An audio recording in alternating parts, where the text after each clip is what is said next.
मेरा नाम डॉक्टर दिलीप मोदी है।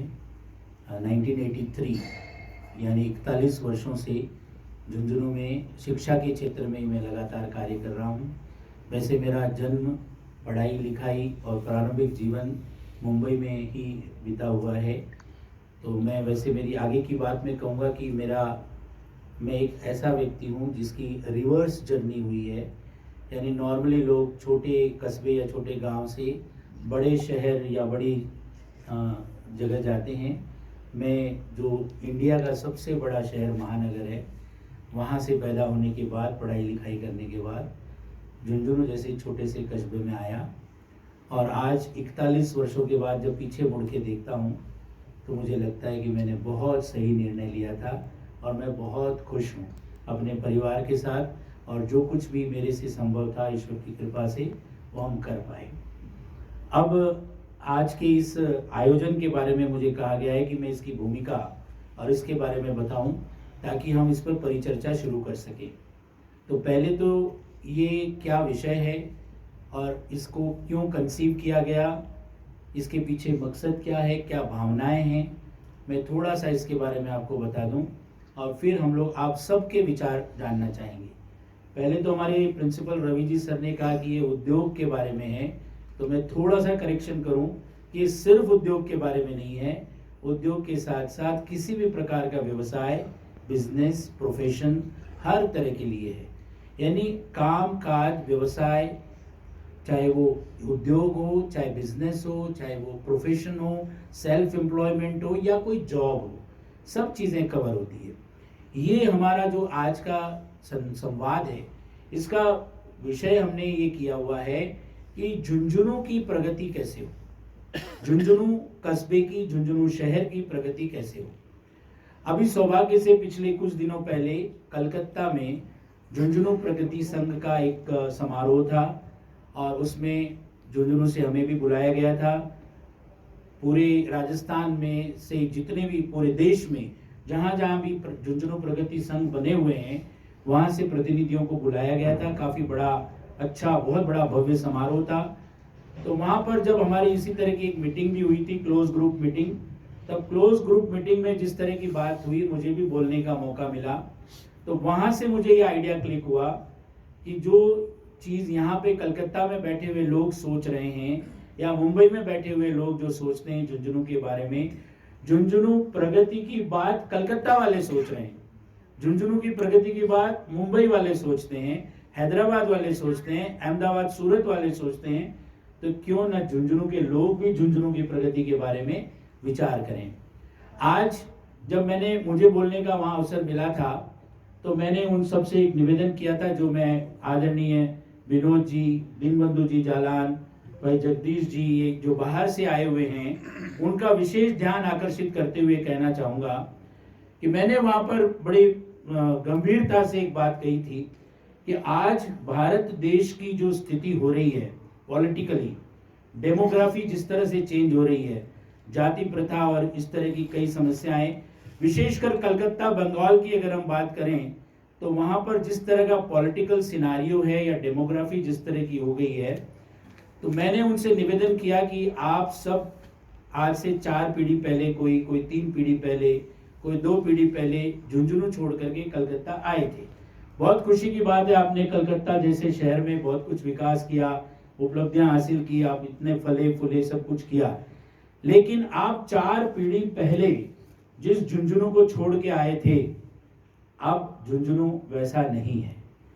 झुंझुनू अब काफ़ी डेवलप हो चुका है, काफ़ी प्रगति है झुंझुनू में। हर तरह के साधन सुविधाएं इंटरनेट के माध्यम से, ऑनलाइन के माध्यम से सब चीज़ें यहाँ उपलब्ध है। यहाँ मल्टीप्लेक्स है, मॉल है, रेस्टोरेंट्स है, फैमिली के जाने के लायक आउटिंग प्लेस है, यहाँ पे अच्छी शिक्षा है, यहाँ पे अपना मेडिकल कॉलेज है, मेडिकल एंड हेल्थ सर्विसेज खूब बढ़िया है, यहाँ पर सड़कें खूब अच्छी है, लिविंग अच्छी है, आबो हवा अच्छी है, हवा पानी अच्छा है, यहाँ पे भाईचारा है, प्रेम है, सब कुछ है। तो मैंने उनसे ये कहा कि झुंझुनू अब वैसा नहीं है, अब बहुत अच्छा हो गया है। पहले वाली बात नहीं है कि हम लोग किसी भी एक सड़क किनारे किसी नाई के पास बैठ के बाल कटवा लेते थे 5-10 रुपए में। अब मैंने कहा यहाँ भी एयर कंडीशन 3-3 फ्लोर के हेयर कटिंग सलून चलते हैं और जहाँ पे वो कटिंग का केवल 200 रुपया लेता है। मैंने कहा झुंझुनू की तरक्की का अगर पैमाना आपको देखना है, आइए संपत जी, स्वागत है आपका। अगर झुंझुनू की तरक्की का पैमाना देखना है तो मैंने कहा हर तरह की फैसिलिटीज यहाँ पर हैं। अब आप सबसे निवेदन है, मैंने वहाँ कहा जो मैं यहाँ भी कह रहा हूँ, हमारे प्रवासी बंधुओं से ये आह्वान किया था मैंने कि अब समय आ गया है कि आप अपनी चौथी पीढ़ी में से 4 पीढ़ी आपकी अगर यहाँ है तो किसी एक मेंबर को आप झुंझुनू या राजस्थान आप वापस भेजिए। अब ये समय आ गया है to return back to your homeland, अपनी मातृभूमि में वापसी का समय आ गया है। एक मेंबर भेजो आप, सेफ्टी के लिए, आपकी सेफ्टी वहां, आपका बिजनेस सेफ वहां। कल को कोई भी अगर राजनीतिक परिदृश्य या डेमोग्राफी जिस तरह से चेंज हो रही है, अगर कल को आपको बिजनेस में रहने में कहीं प्रॉब्लम आई तो आपका घर आपका वहां पर सुरक्षित रहेगा। और साथ ही साथ झुंझुनू की तरक्की भी अब आपकी जिम्मेदारी है। झुंझुनू का प्रोग्रेस करना, झुंझुनू की, आप यहाँ बैठे झुंझुनू में आप ये सोचते हो कि भाई हम कभी कभी दर्शन करने के लिए चले जाते हैं, जात जड़ूला के लिए चले जाते हैं, गए और आगे लोगों से मिल लिया, या कभी किसी न किसी सामाजिक संस्था को, किसी धार्मिक संस्था को आपने डोनेशन दे दिया, दान दे दिया और उससे आप ये समझते हैं कि जुड़ाव होगा। उसकी बजाय जब आप अपना समय, यानी अपने पीढ़ी में से किसी एक व्यक्ति का समय और इन्वेस्टमेंट, दान नहीं, मैंने कहा नो चैरिटी, अब झुंझुनू को चैरिटी से पहले इन्वेस्टमेंट की जरूरत है। आप इन्वेस्ट कीजिए, यहाँ पर रियल एस्टेट में कीजिए। आज रियल एस्टेट का भी बहुत डेवलपमेंट यहाँ पर हो रहा है।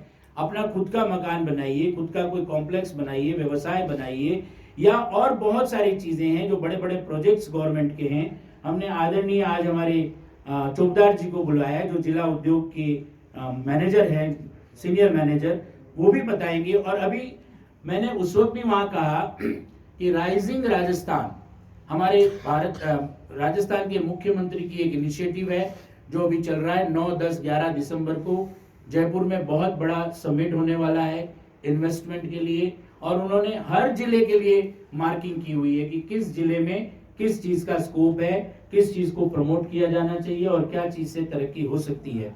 बहुत सारी फैसिलिटीज दे रही है, इजी सैंक्शन दे रही है, बिना किसी चार्जेस के रजिस्ट्री कर रही है, बिजली का कनेक्शन, सारी एनओसीज बहुत फास्ट गति से हो रही है, एजुकेशन से लेकर के बहुत बड़े बड़े प्रोजेक्ट्स आ रहे हैं। अभी सीकर में हमारे एक साथी ने इसी प्रोजेक्ट में मेडिकल कॉलेज और मेडिकल यूनिवर्सिटी की परमिशन ली है। 700 करोड़ रुपए का प्रोजेक्ट है, तो उसमें भी हो सकता है, यूनिवर्सिटी कोई शुरू कर सकता है, कोई एजुकेशन प्रोजेक्ट है, कोई हॉस्पिटल है, या कोई हॉस्पिटैलिटी का कोई बड़ा बिजनेस कर सकता है, कोई entertainment, amusement park, water park. Jhunjhunu के आसपास बहुत स्कोप है, यहाँ पे इतना कुछ आवश्यक है कि हम सब अगर कहीं ना कहीं किसी न किसी फील्ड में इन्वेस्ट करें तो धीरे धीरे ओवरऑल करते करते ये सबका ही विकास होगा।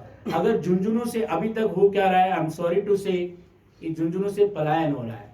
हर आदमी यहाँ से बाहर जाना चाहता है। नई जनरेशन पढ़ाई के बहाने से, लड़कियां शादी के बहाने से, और नए लोग जो है, नई जनरेशन ज्यादा से ज्यादा शहर के बाहर के बड़े बड़े शहरों में बसने में इंटरेस्टेड है।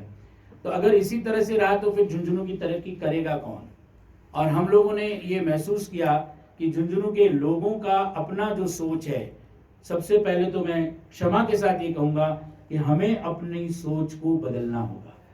हमें अपनी सोच, हमें का मतलब मैं भी उसमें शामिल हूँ, सबको मिलकर के पहले तो यहाँ पे पॉजिटिविटी लानी पड़ेगी, सकारात्मकता लानी पड़ेगी। यहाँ पर काम धंधा व्यवसाय रोजगार है, लाइफ है, ये लोगों को बोलना पड़ेगा, आपस में बोलना पड़ेगा। हम कई बार लोगों से सुनते हैं कि अपने बच्चे के लिए भी कहते हैं कि यहाँ क्या करेगा, यहाँ तो स्कोप नहीं है, तुम बाहर चले जाओ, बाहर करो काम धंधा। स्ट्रगल वहां भी है, वहां भी कोई तस्तरी में रख के आपको कोई परोसता नहीं है। यहाँ जितना कंपटीशन या समस्याएं हैं उससे कई गुना मल्टीप्लाई करके वहां भी है। बड़े शहरों में इतना सब कुछ है, इतना कंपटीशन है, हर चीज में सैचुरेशन है। आप वहां जाके भीड़ में भीड़ करोगे, यहाँ स्कोप है, लेकिन वो चीज जब तक हम लोग आपस में अपनी जनरेशन को बताएंगे नहीं, चर्चाएं नहीं करेंगे, अपने विचार चेंज नहीं करेंगे। कभी कभी हम चर्चाएं करते हैं तो ये सामने आता है कि यहाँ क्या है, यहाँ तो स्कोप नहीं है, यहाँ कोई ज़्यादा कुछ होता नहीं, देखो ना मैं ही दुख पा रहा हूँ, अरे जो है वो भी स्ट्रगल कर रहा है। जब इस तरह की बात हम करेंगे तो पलायन तो होगा निश्चित।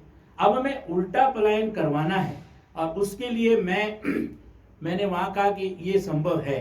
आप ये मत सोचे कि कोई नई जनरेशन वहाँ नहीं जा सकती। मुझसे कई लोगों ने पूछा कि वहाँ जाके करें क्या। मैंने कहा जी फैमिली के लायक, परिवार के लायक संडेज एंड आउटिंग, सुबह शाम अगर कहीं जाना हो, पार्टी फंक्शन करना हो, बर्थडे सेलिब्रेट करना हो, वेडिंग एनिवर्सरी करनी हो, तो आजकल बहुत सारे प्लेसेस हैं जहाँ पे जाया जा सकता है। झुंझुनू में बहुत कुछ अच्छा है, आप आइए, और आप आएंगे तो डेवलप हो जाएगा। धीरे धीरे सब फैसिलिटीज डेवलप होती है। डिमांड एंड सप्लाई ये दोनों आपस में जब तक साथ में नहीं जुड़ेंगे तब तक होगा नहीं। अगर हम लोग यहाँ से डेजर्ट करते हुए चले जाएंगे तो यहाँ की तरक्की कैसे होगी। आबाद करने की आवश्यकता है, लोगों को यहाँ लाना, जोड़ना, बनाए रखना और एक दूसरे के व्यापार में सहयोग करना, एक दूसरे में पॉजिटिविटी फैलाना। क्योंकि अगर ए का व्यापार बढ़ेगा तो उसका फायदा निश्चित रूप से बी को भी होगा, और बी का व्यापार बढ़ेगा तो सी को भी फायदा होगा।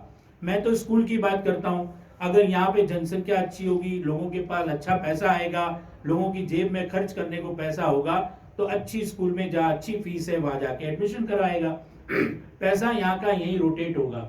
उसी तरह से अगर यहाँ पे अगर पढ़ेगा तो मेरे पास 20 टीचर काम करेंगे, वो मार्केट से जाके ही परचेजिंग करेंगे। सब कुछ उनका, टीचर्स का, चाहे बच्चों का, हॉस्टल का, सारा खर्चा यहीं से हम लोग भी निकालते हैं और यहीं से सारी परचेजिंग होती है। तो मार्केट का जो चक्र है वो एक दूसरे पर डिपेंड करता है। तो ये सब बातें थोड़ी सी मैंने ब्रीफ में वहां भी कही थी, कुछ जोड़ करके मैंने यहाँ आप सबके सामने एक चर्चा का बिंदु रखा है कि हम लोग झुंझुनू की प्रगति के बारे में विचार विमर्श करें कि यहाँ पे किन चीजों में स्कोप है, क्या क्या चीजें हो सकती है।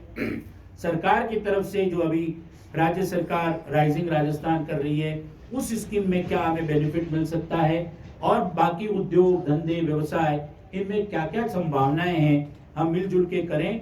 और सबसे पहली बात, अपने विचार बदलें, सकारात्मकता की तरफ लाएं।